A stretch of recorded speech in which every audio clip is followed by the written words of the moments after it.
10,000 रुपया का नोट दिया गया था। नोट देने के बाद उसे खाना खिलाया गया, शराब पिलाई गई। शराब पिलाने के बाद एक बंद कमरे में उसकी खूब धुनाई की गई। वहाँ पर लाश जला दी गई। घर वाले को पता तक नहीं था, घर वाले ने लाश को देखा तक नहीं था।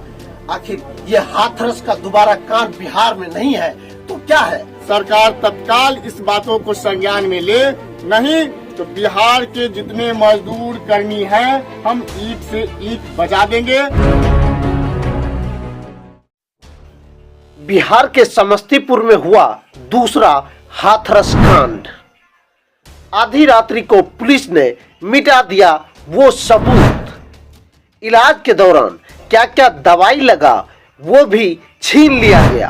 प्रशासन ने सारे आरोपों को खारिज किया, लेकिन सवाल उठता है कि सफाई कर्मी की मौत कैसे हुई, किसने प्रशासन तक पहुंचाया और कैसे चलता फिरता इंसान लाशों में तब्दील हो गया। आखिर जिम्मेदार कौन है? अजीत कुमार है। आप राष्ट्रीय भारत देख रहे हैं। उत्तर प्रदेश छोड़िए, अब बिहार में दूसरा हाथरस कांड आ चुका है और वो हाथरस कांड जो आपको दिल दहला देगी। वो कांड जो 6 महीने से लगातार ईओ साहब जो कार्यपालिका होते हैं, जो पेमेंट करते हैं, वो लगातार परेशान कर रहे थे।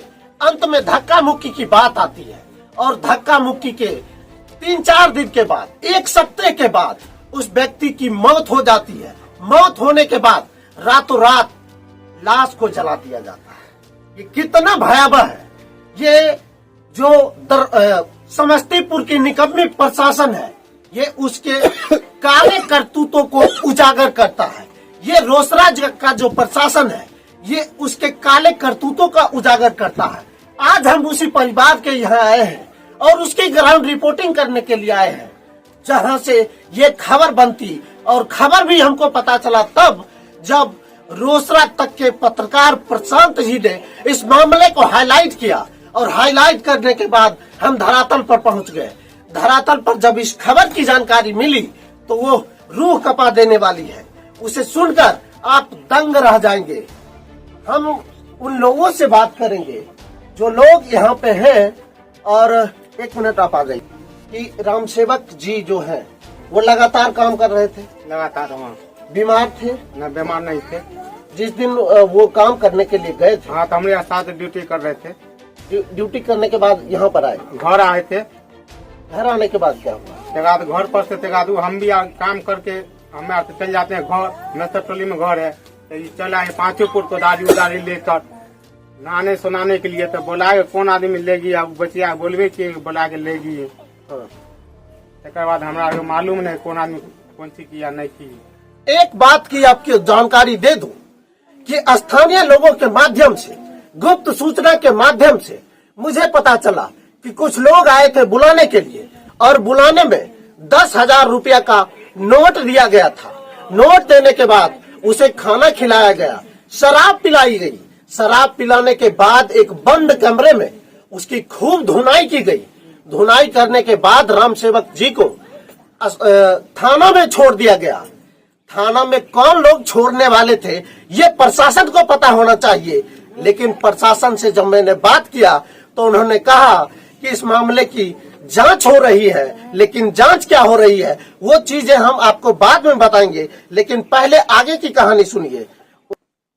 उसके बाद सर की जी के काल हो गए तो के जी के परसों, हाँ 3 तारीख का 3 तारीख का रोराबाजी हुआ था थाना पर। जुलूस निकला था तो 3 तारीख रोराबाजी और सब थाना पर सब महिला लोग भी पकड़ लिया था, मारबो किया है।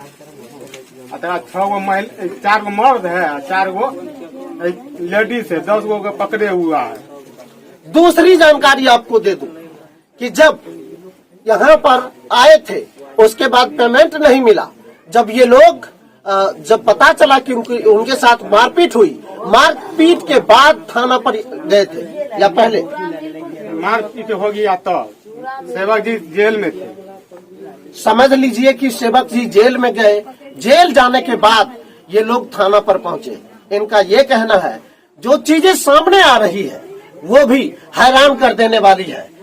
सवाल उठता है कि जब वो अनुमंडल अस्पताल में गए, अनुमंडल में कितनी अधिक पिटाई की गई होगी जो उसे समस्तीपुर रेफर करना पड़ गया। समस्तीपुर से फिर उसे दरभंगा में रेफर करना पड़ गया। दरभंगा से वो पटना पीएमसीएच जाते हैं, उसके बाद उनकी मौत हो जाती है। यहाँ तक तो मामला ठीक था, लेकिन उधर से वापसी के में हिंदू धर्म के कौन से ग्रंथ में लिखा हुआ है कि रात्रि को लाश जला दिया जाए, और वो भी घर में किसी सदस्य को पता नहीं। एक दो सदस्य को यहाँ से प्रशासन के जिम्मेदार लोगों ने उठाकर ले गया और ले जाने के बाद वहाँ पर लाश जला दी गई। घर वाले को पता तक नहीं था, घर वाले ने लाश को देखा तक नहीं था। आखिर ये हाथरस का दोबारा कांड बिहार में नहीं है तो क्या है? हमने प्रशासन से भी जवाब मांगने का प्रयास किया, लेकिन प्रशासन सिर्फ जांच का बहाना बनाकर टाल दे रही है। हमारे साथ कुछ आए हैं आदमी जो इनकी आवाज को लगातार उठाने का प्रयास कर रहे हैं। हम उन्हीं से जानेंगे कि सर आपको क्या लगता है? इस घटना की जानकारी आप लोगों के मार्फत, समाचार पत्रों और सोशल मीडिया के मार्फत से हमें कल जानकारी मिली। उसके बाद हम लोगों ने संपर्क साधना चाहा तो इनसे संपर्क या इनके परिवार या किन्हीं कर्मियों से संपर्क नहीं हो पाई। फिर पता चला कि जो ये यहाँ से रेफर किए गए थे पटना में, इनकी मृत्यु हो गई। तत्पश्चात महासंघ गोप गुट ने घटना की विस्तृत जानकारी उपलब्ध कराई, जिसमें पता चला कि नगर परिषद कर्मियों की इस जिले में 6 महीना से वेतन अवरुद्ध था, जिसके लिए ये लोग लगातार आंदोलन कर रहे थे। 4-5-6 दिन पहले भी इन लोगों ने आंदोलन किया था और कार्यपालक पदाधिकारी के साथ इन लोगों की नोकझोंक हुई थी वेतन के मुद्दों पर। यह गंभीर बात है कि जिस दीपावली और छठ में बिहार सरकार सभी कर्मियों को वेतन देने की बात करती है, वहीं सफाई कर्मी का ही वेतन अवरुद्ध था। और रोसड़ा के कार्यपालक पदाधिकारी इतने निकम्मे और अहंकारी हैं कि उन्हें वेतन के मुद्दे पर वेतन देना चाहिए, समझौता करना चाहिए, तो उल्टा आंदोलनकारी को पुलिस से, गुंडों से पिटवाते हैं। और ऐसी पिटाई होती है कि ये सदर अनुमंडल अस्पताल में उसकी इलाज नहीं हो पाती है। ऐसी पिटाई थी कि यहाँ से रेफर किया गया और सदर अस्पताल समस्तीपुर में इनकी इलाज नहीं हो पाई। ऐसी पिटाई थी कि इनकी इलाज सदर अस्पताल समस्तीपुर ने भी रेफर कर दिया डीएमसीएच, और सुनने में आया कि डीएमसीएच ने भी इन्हें तत्काल प्रभाव से पीएमसीएच रेफर कर दिया। पीएमसीएच में इलाज के उपरांत इनकी स्थिति नाजुक थी और कल इनकी मृत्यु हो जाती है। इनकी मृत्यु के पश्चात अभी आप लोगों के मार्फत से, इनके परिवार के मार्फत से पता चला कि इनके पुत्र को रात्रि के 2 बजे में प्रशासन के कुछ लोग आए थे और बुला के ले गया और दाह संस्कार करवा दिए। इनके परिवारजनों की, इनके समाज के भी किसी लोगों की कुछ जानकारी नहीं है। मैं अजय कुमार, जिला सचिव महासंघ गोप गुट, बिहार सरकार को इस घटना के लिए ध्यानाकृष्ट कराना चाहता हूं, माननीय मुख्यमंत्री को ध्यानाकृष्ट कराना चाहता हूं, और यहाँ के निकम्मे, अहंकारी, भ्रष्ट कार्यपालक पदाधिकारी और पुलिस को बदनाम करने वाले यहाँ के थाना प्रभारी और उक्त पुलिसकर्मी और जो लोकल स्थानीय गुंडों से मिले हुए हैं, उनकी जांच करके थाना प्रभारी और कार्यपालक पदाधिकारी को बर्खास्त करें और इस पीड़ित परिवार को, इनके लड़का को सरकारी नौकरी, और महासंघ गोप गुट कहती है कि इनके आश्रितों को 50 लाख रुपया मुआवजा दे और सरकार तत्काल इस बातों को संज्ञान में ले, नहीं तो बिहार के जितने मजदूर कर्मी हैं हम ईंट से ईंट बजा देंगे। महासंघ गोप गुट तो अभी वास्तविक घटना को देखने के लिए आई है। अब इस घटना के बारे में हम जिला से लेकर राज्य के सारे कर्मियों को अवगत कराएंगे और आंदोलन की एक नई रूपरेखा बनेगी। बिहार के निकम्मी प्रशासन को जवाब देना होगा। और रोसड़ा प्रशासन 3 पत्रकारों पर एफआईआर दर्ज कर दिया है। लगभग जहां तक 72 नामजद है और 400 अज्ञात लोगों पर एफआईआर दर्ज है। उन प्रशासन के अधिकारियों से कहना चाहते हैं, आप आवाज को दबा नहीं सकते हैं। ये रंजीत कुमार है। अगर आप आवाज को दबाना चाहेंगे तो कलम की ताकत को आपने पहचाना नहीं है। जाना नहीं है। इसलिए आपसे अनुरोध है, प्रशासन के उन जिम्मेदार लोगों से अनुरोध है कि इन मामले की निष्पक्षता से जांच होनी चाहिए। अब हम लास्ट में उन से बात करेंगे जब वो लोग जो परिवार के सदस्य हैं वो जलाने के लिए गए तो क्या कहा गया, कब प्रशासन यहाँ पर पहुंची, कब फोन के माध्यम से बातचीत हुआ था।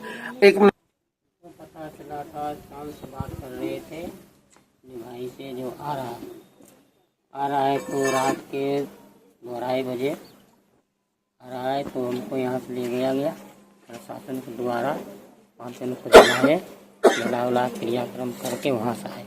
नहीं, प्रशासन आपको क्या बोला होगा कि मम्मी पापा सबको लेते आने के लिए या अकेले आपको बुलाया? मम्मी भाई था उनके साथ ही, पापा थे। हाँ। हम यहाँ से अकेले गए, 2-4 आदमी गया था उनके साथ में। हाँ। गाँव वाले। अच्छा, तो ये आपको बताया गया था कि जो रात को हिंदू धर्म में लाश को नहीं जलाया जाता है? नहीं, ये नहीं बताया गया। कुछ लोगों ने हमें बताया है, कुछ पत्रकारों ने हमें बताया है कि रात को इसलिए जलाया गया है कि प्रशासनिक वातावरण बिगड़ सकता था। प्रशासनिक वातावरण तब बिगड़ा नहीं जब ये लोग आंदोलन कर रहे थे, जब ये लोग वेतन की मांग कर रहे थे, जब ये लोग अपने हक अधिकार के लिए मांग कर रहे थे। उस वक्त आपका प्रशासनिक हलचल नहीं होता है, लेकिन जब उसको एक जिंदा आदमी को, एक इंसान को लाश में तब्दील कर दिया जाता है, उसके बाद आपकी प्रशासनिक रवैया बिगड़ जाती है। ये सवाल का जवाब देना पड़ेगा। धन्यवाद।